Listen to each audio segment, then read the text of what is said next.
দাদা হাতে কি নিয়ে দাঁড়িয়ে আছো? এটা লবস্টার চিংড়ি, সমুদ্রের ডিপ পাথরে থাকে একদম। আচ্ছা। সমুদ্রের ডিপ পাথরে একদম থাকে।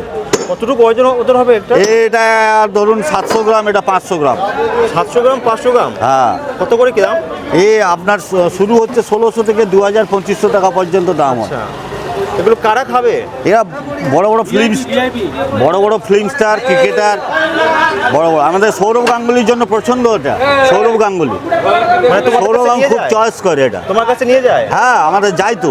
যায়। হ্যাঁ, কলকাতা, গোয়া, চেন্নাই বিভিন্ন বড় বড় 5 স্টার হোটেলে বিক্রি হয়। বাই প্লেটে সাজিয়ে একটা প্লেট 2000-3000, যার যেরকম। বাইরে ফরেনারও এটাই বেশি চয়েস করে। এই মাছগুলো কোথায় যাবে এখন? আমাদের বাইরে বড় বড় হোটেলে যাবে। হোটেলে যাবে? হ্যাঁ। এই মাছগুলো কোথায় থাকে? ডিপ সমুদ্রে একদম পাথরের খোলে থাকে। মানে সমুদ্রের গভীরে থাকে একদম? গভীর পাথরে যখন নিঃশ্বাস নিতে ওঠে তখন জালে ধরা পড়ে। আচ্ছা। তাছাড়া ধরা পড়ে না। এক একটা বিগ সাইজের কিন্তু। হ্যাঁ।